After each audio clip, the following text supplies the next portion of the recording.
Hello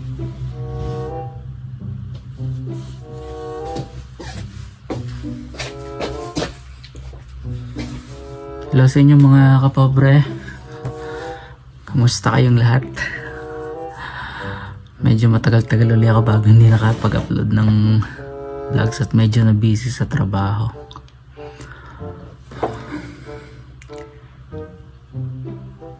Medyo mainit ngayon dito sa Canada. And madami na akong parcel uling dumating pero hindi ko pa siya nabubuksan. So ngayon medyo may time ako ngayon kasi bukas busy na naman till Saturday kasi may mga events din dito na makiki-join tayo, kaya yun, medyo busy, maraming mga happenings na nangyayari.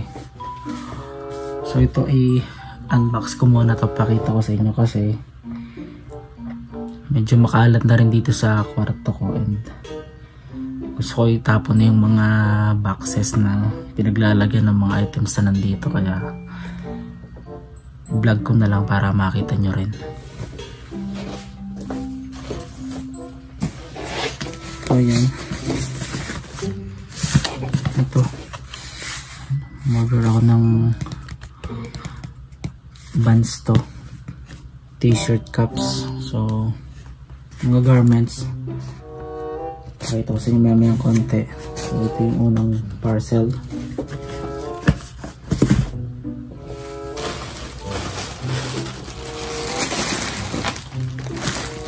Tapos to Levi's naman ito for the upcoming winter. So naka-sale pa siya kasi mas magandang mamili ng mga winter jacket kapag summer kasi naka-offer siya compare ng mismong winter, mas mahal na siya. Tsaka mas okay talaga mamili pag online, yung price niya compare kapag pupunta ka sa mga mall, malaki yung difference kasi diba sa mall may mga pwesto na so syempre may tax dun, babayaran mo yun, tapos yung mga staff babayaran mo din, so kasama sa tax. Pero pag online mas mura siya, tapos iba rin kasi offer kapag online, may iba yung discount talaga niya, meron talaga mga items na exclusive lang kapag sa online, dun mo lang din siya mabibili. Yun yung maganda dito. Tapos basta alam mo lang naman yung size mo, tsaka kung di naman fit sa'yo, edi i-return mo, ganun lang naman kadali dito yon sa akin. Pero sa akin usually mga na-order ko puro naman okay yung sizes sa akin. So yan, medyo na buksan ko na siya. Tinignan ko na kasi almost 2 weeks na yata ito dito sa kwarto, hindi ko pa nagagalaw. Ayan. So yung likod ko more on jackets, yan, tracker jackets, mga sweater, karamihan yan kasi nga mas lamang dito yung winter, kaya mas dapat marami akong ganyan na attire.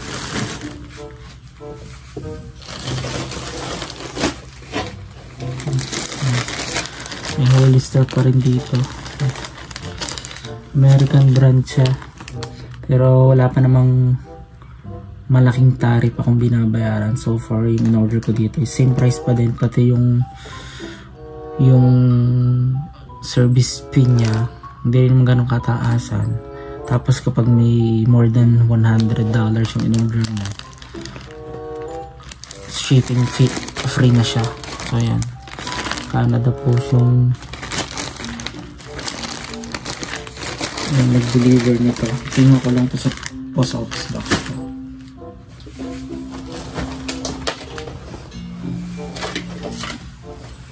Tapos nagamit ko na to actually nung last Sunday, ginamit ko na to.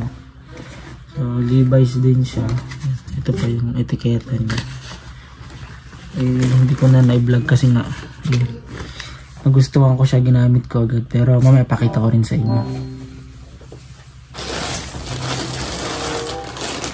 Binuksan ko na rin to. Levi's pa rin yan. Pakita ko sa inyo yung konti. So yung mga dumating na parcel, medyo napaparami na naman ng binibili ko, sabi ko dapat medyo nagbabawas-bawas na. Medyo magastos ako sa mga ganitong damit. Ewan ko ba, masyado akong mahilig sa damit. So yun, pero anyway, pakita ko sa inyo. So isa-isahin natin. Para may hanger ko na rin siya, may lagay ko na rin siya sa drawer.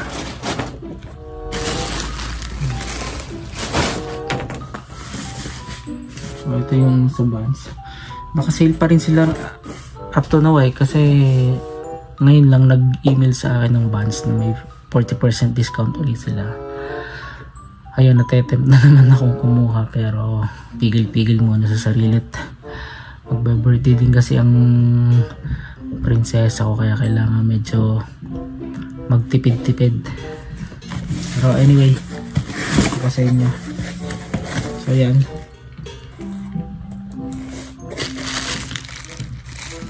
t-shirt. Yan. May tops. T-shirt pa din. T-shirt pa din. And t-shirt pa din. So yan yung nilagay sa pants. Ito pa yung sa isa.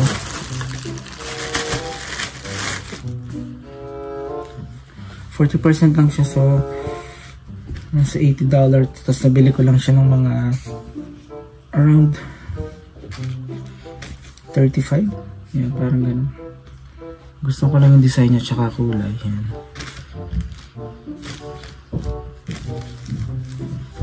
Small size. Yan yung detail niya. Hindi siya naka-engrave, lang siya.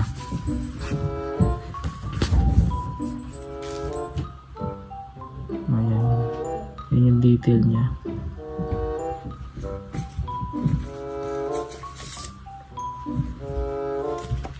So yan, sa mga Vans lover dyan, katulad ko.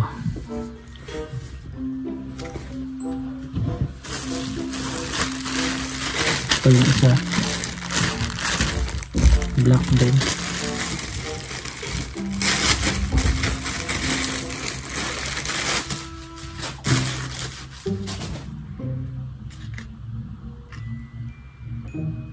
So yan, 40, pero nabili ko ito ng nasa 25 lang to. Discounted siya. Hinintay ko rin talaga silang mag-sale kasi lagi naman sila nag-sale. Yun nga lang, minsan lang talaga yung item mabilis ma-out of stock, yun lang yun. Kaya kung may gusto kang item, dapat monitor mo lang siya araw-araw. Yun lang yun, maaari mong gawin. Tapos kapag less than 5 tapos hindi pa nagsisale yun, pwede mo nang bilhin. Itong suot ko yan, Vans din yan. Comfortable talaga siyang gamitin. Tsaka yung tela maganda, kaya gusto ko. So yan, ganda yung design din niya. Yan yung likod.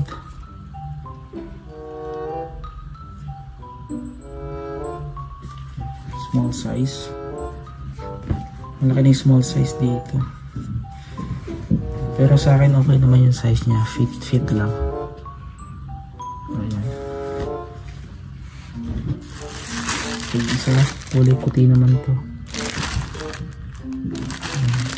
Mga tigta 20 ko lang pinabili din.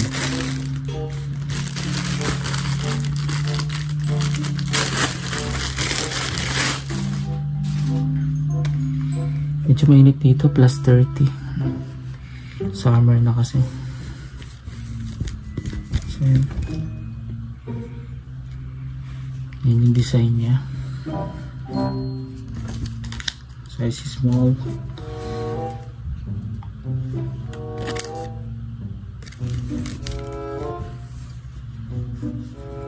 Sa Pinas medyo mahal to. Dito parang kan lang. Yan. Tip ko lang, kaya parang hindi masakit sa bulsa. Pinagbibili ko nitong mga tips ko lang. Nakakuha ko sa trabaho ko. Ganda ng tela niya, makapal.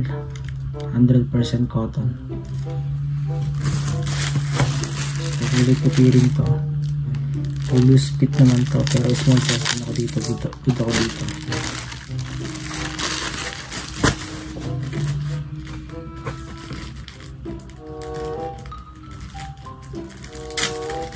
Kami ng damit ko yan. Leather Vans, Hollister, Adidas, saka Levi's. Yun yung mga gustong-gusto kong brands. Ito off-white yung kulay niya. So kita niyo naman medyo iba yung pagkaputi niya compared dito sa suot ko. So off-white siya. Yung logo niya. Ayan. Small din. 55 pero ang mga nabili ko na yun 20. Basta 20 to 25 lang yung kada t-shirts na yun. Naka-over. Ayan.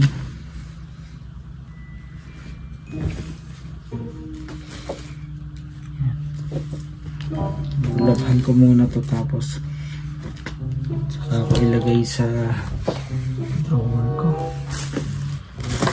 Kasi may cup din ako dito.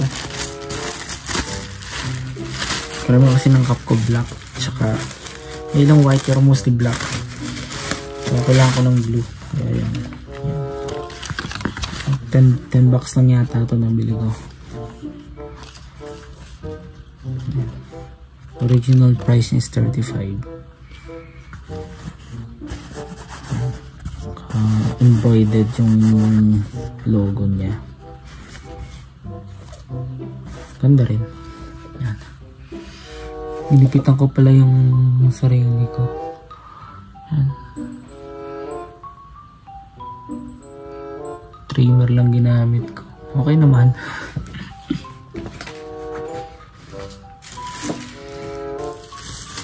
Nagtitipid magpagupit pero panay ang bili ng mga ganito. $20 lang naman ang gupit. Ewan ko.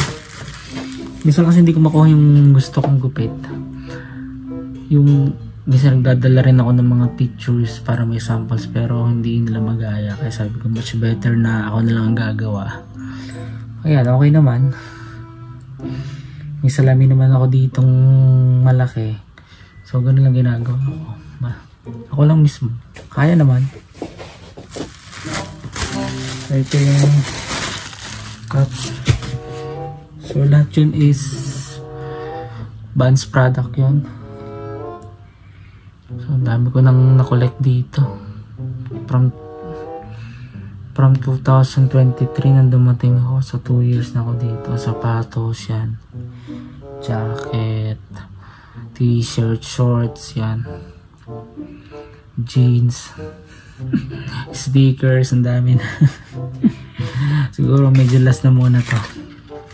At napapagastos na talaga.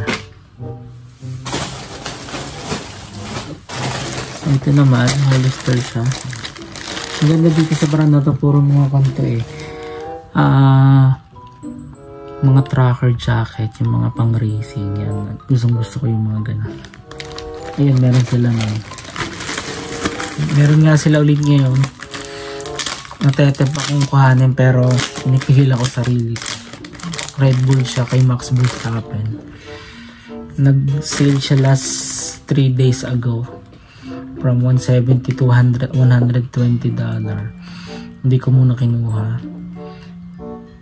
Tapos kanina chinek ko uli. Bumalik siya sa regular price niya, 170.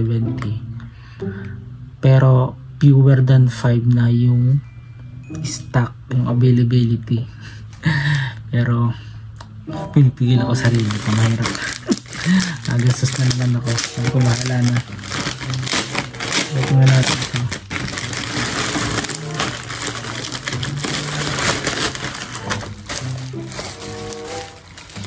McLaren brand naman siya. Gusto ko rin yung brand natin. Ito naman siya pang winter jacket, parang ano siya.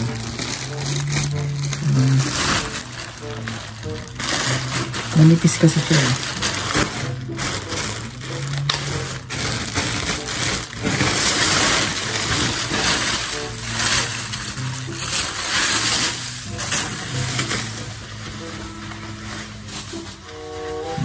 Ayan yung logo niya. McLaren.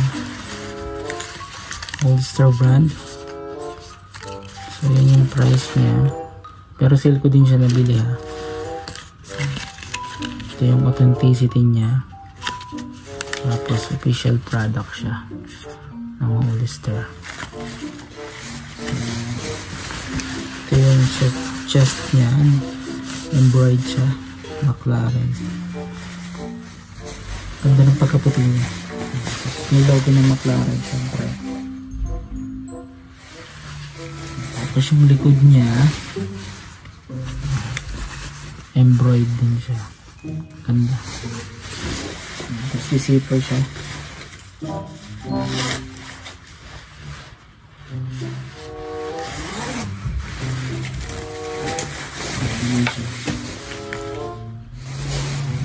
Napis lang siya. Ayan, kapag suit ko ganito.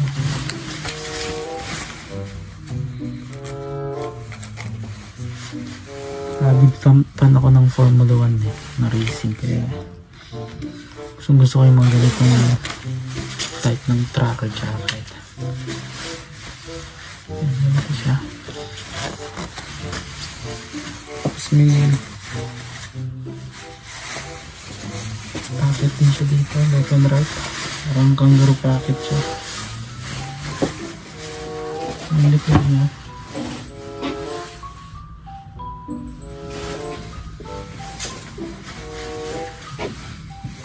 So, ang linis lang ng pagkaputi niya. Kahit anong event pwede mo siyang gamitin. Pang streetwear. Kaya semi-formal pwede siya. Kaya nagustuhan ko. So yun siya.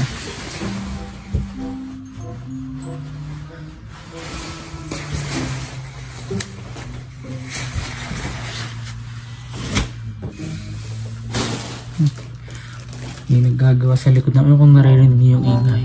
May bahay kasing bago itatayo dito sa katapat namin. Yan. Nagsisimula na silang mag-dig ng lupa. So ito, dito na tayo. Levi's naman ito. 501 talaga the best. Yung quality talaga ng mga garments nila solid talaga. Walang masabi. Ang matagalan talaga.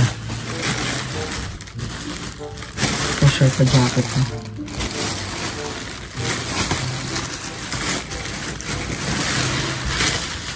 Ito talaga pang winter to. Ganda ng kulay, no? Very rare ka makakita ng ganitong kulay. Pulidong pulido talaga yung pagkakagawa niya. Kahit yung mukha niya. Yung mga lock buttons niya. Ganda.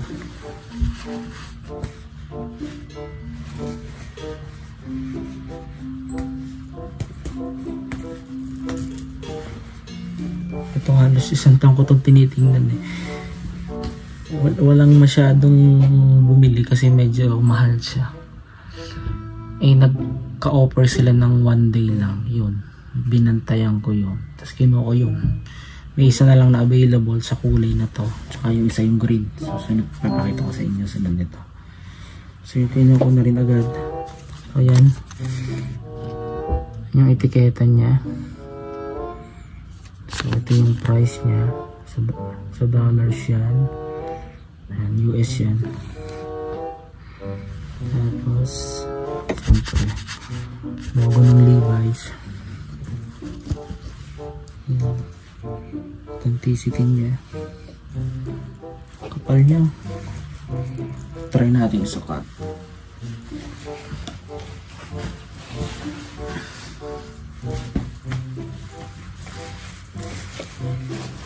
Sakto lang. Hindi siya masyadong mahaba, hindi siya masyadong maiksi. Sakto lang talaga. Pero comfortable siya, hindi siya ganun kabigat. Ito yung detail naman. Ipakit siya dito sa left chest, tapos dito may packet din siya sa both sides. Tapos ito yung likod niya. Adjustable siya. So kung medyo malog yung pakiramdam mo, pwede mo siyang higpitan. Tapos di butones siya.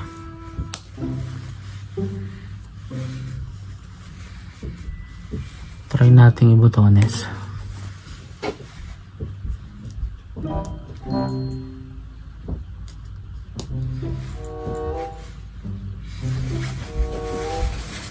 So, ganun siya. So, pwede rin siyang open. Very stylish. Ganda.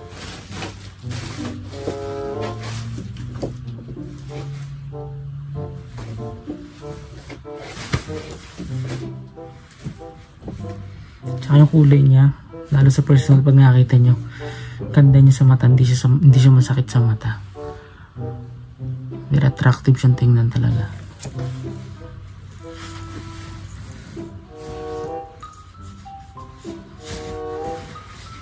Kapal niya. Solid. So yan.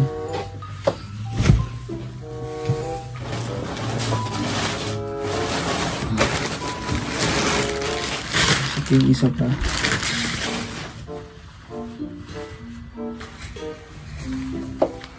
Kaiba lang sila ng kulay. May konting kaibahan din sa design kasi ito both chest may pocket siya. May pocket din siya sa left and right. So may hips. Tapos yung sa kanya yung adjustable naman sa likod niya is dito. Nasa gilid naman.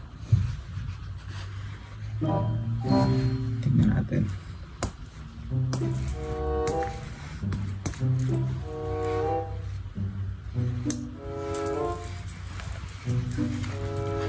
So yan, Levi's na logo niya. Tapos yan, authenticity. Ganda talaga.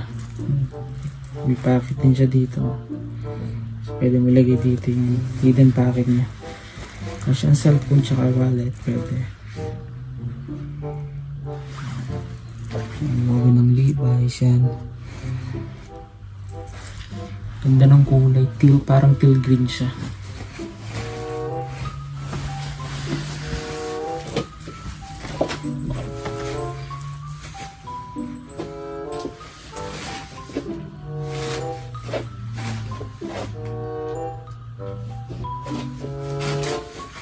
Comfortable gamitin.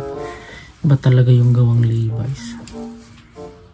Iba talaga yung feel niya, yung vibe niya kapag suot mo siya.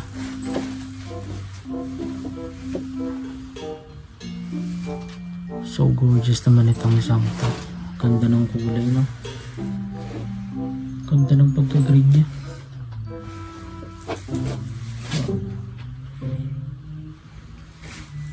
Tapos ito yung pants naman niya.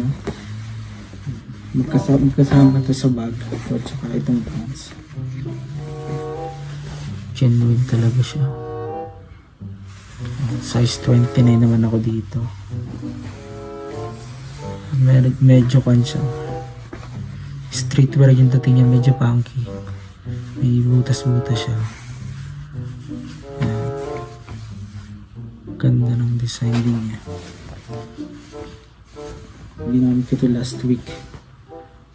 So yan. Yes, talagang Levi's. Meron pa pala ako dito mga kapobre. Yung mga boxer shorts. Brand din siya ng Hollister. So ito siya.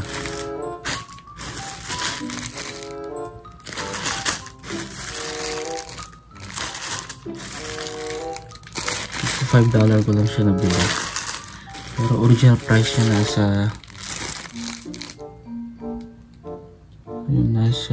$14.95 yung original price niya. Ang walang tela.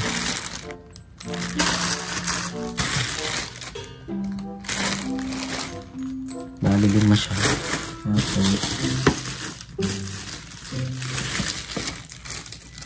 Boxer brief meron din.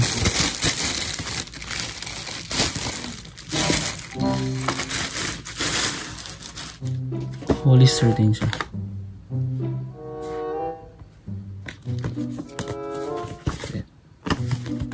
Gamitin natin. So ang dami kong mga jacket, mga t-shirt, pero yung boxer short ko sira na. Ayan. Dalawa yan actually, yung isa pakita ko rin yung pula.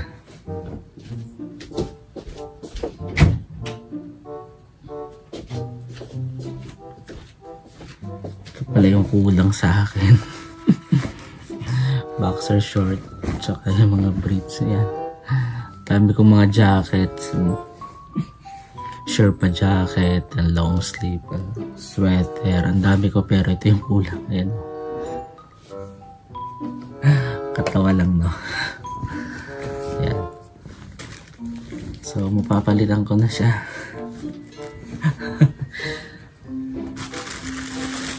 Ganda ng design. Pakita ko sa inyo isa-isa. Buksan natin.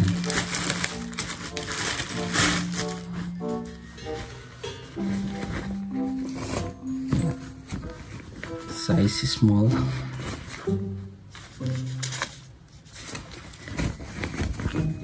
%100% cotton siya. Yan, Hollister brand.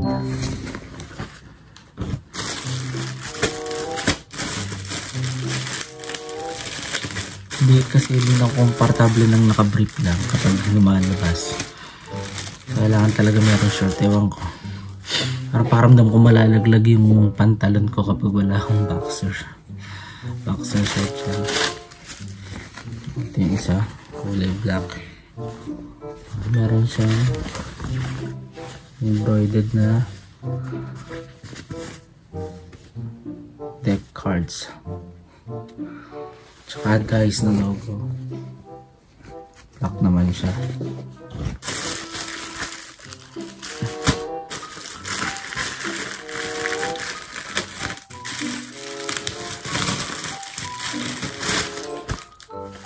Tsaka ito.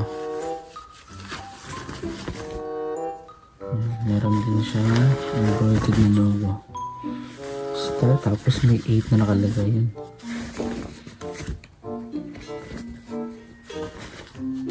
Ang ganda ng kulay.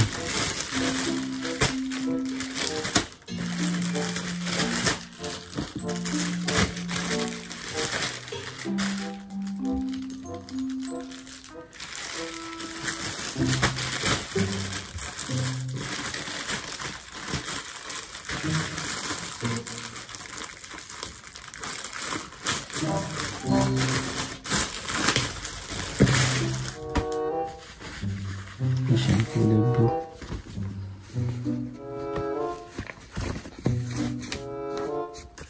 Plain lang siya.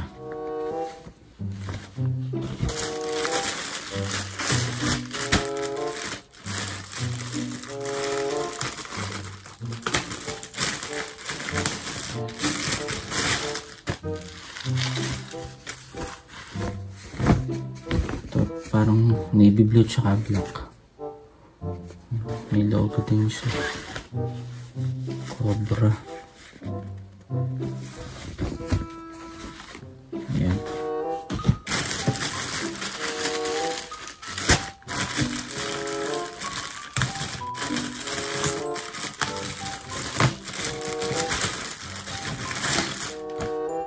Kulay pink. Plain lang din siya.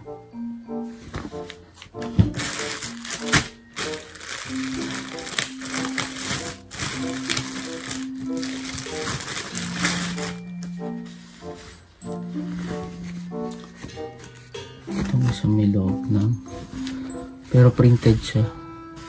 Flag ng US.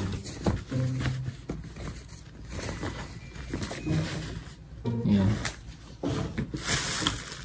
Tapos ito. Naghahanap ako ng small nito, kaso wala sila. So, medium yung nabili ko, pero okay din naman siya. Kasi waistline niya 31, 32. Ang waistline ko nasa 30 ako eh, pero pwede na siguro to. Stretchable naman siya eh. Ayan,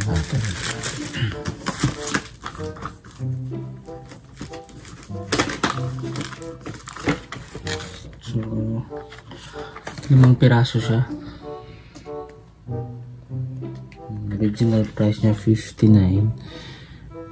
Pero nung nabili ko to, nasa kon lang to. Sa 20, parang ganun. Or less than 20. So, plain black lang siya. Ayan. Linis tingnan. So, 5 piraso nito.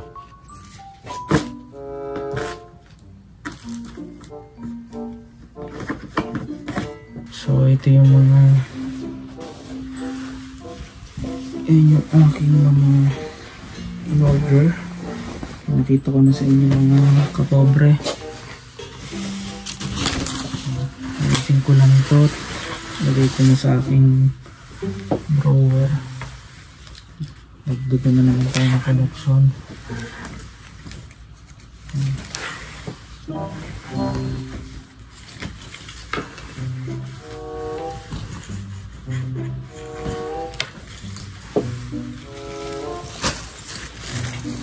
Mga kapobre, marami na naman. So yun guys, muna ako dito ng gamit ko, tapos maglinis na rin ako ng kwarto ko. Yan. I hope na nagustuhan nyo itong vlog ko. And comment lang kayo. And salamat sa pagsuporta nyo palagi sa channel ko mga kapobre. Yan. Marami na naman niya. See you all na lang ulit sa mga susunod kong vlog. And kung nagustuhan nyo to, thumbs up nyo naman and comment and subscribe na rin kayo mga kapobre. Maraming salamat. God bless you all.